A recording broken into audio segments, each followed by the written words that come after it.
कमावणारी सासूबाई. मोनिकाचे मोहन सोबत लग्न होते. मोहन डॉक्टर असतो. त्याची आई पण डॉक्टर असते. बाबा पण डॉक्टर असतात. मोनिका पदवीधर असते.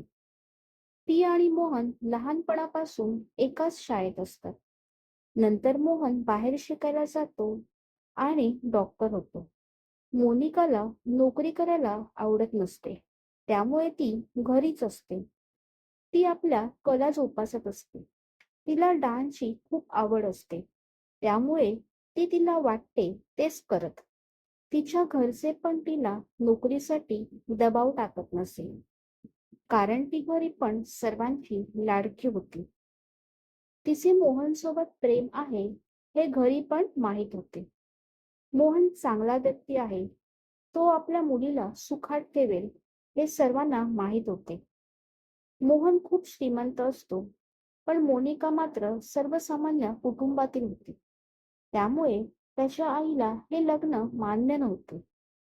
पण मोहनचे प्रेम असल्याने तिच्याकडे काहीच पर्याय नसतो. त्यात तो एकुलता एक मुलगा. त्यामुळे त्याच्यापुढे तिला झुकावे लागते. त्याची आई डॉक्टर असल्याने तिला डान्स वगैरे आवडत नसतो. पण मोहनचे प्रेम असल्याने ती काही काळ शांत राहते. लग्न झाल्यावर मोहन पुढचे शिक्षण घेण्यासाठी परत बाहेर जातो. मोनिकाला त्याच्या घरीच ठेवतो. तो गेल्या गेल्या त्याची आई मोनिकाला सासूपणा दाखवायला सुरुवात करते. सुरुवातीला तिला डान्स करता येणार नाही असे ती बजावून सांगते. आता तू आमची सून आहेस. तुला आमच्याप्रमाणे राहावे लागेल. तिला घरात दररोज साडी नेसायला लावते. कारण तिला त्रास व्हावा यासाठी. पण ती मोहनसाठी सर्व सहन करते.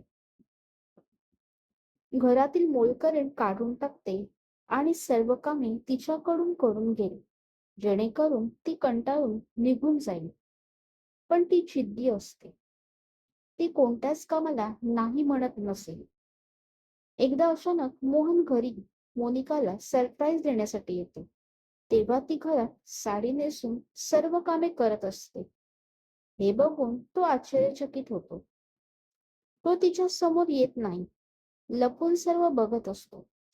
रात्री त्याची आई येते. तिला कसे वागवले जाते हे तो बघतो आणि अचानक तो आईसमोर येतो. त्याला बघून आई घाबरते.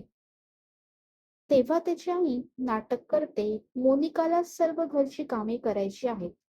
त्यामुळे ती करते, असे ती सांगते. मोहनला सर्व माहीत असते. जरी मोनिकाने त्याला काहीच सांगितले नसले, तरी तिला साडी नेसायला पण आवडत नसते. तिला घरची कामे तर अजिबात आवडत नसतात.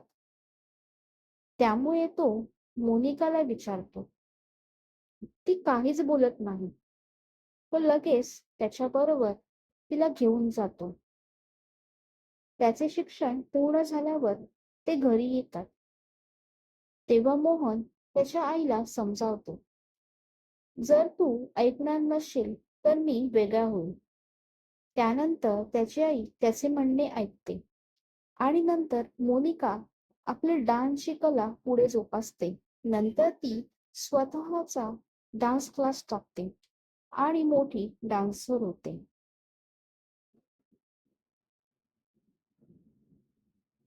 तात्पर्य: नवरा आपल्या बाजूने असेल तर बायको खूप पुढे जाते. Thank you.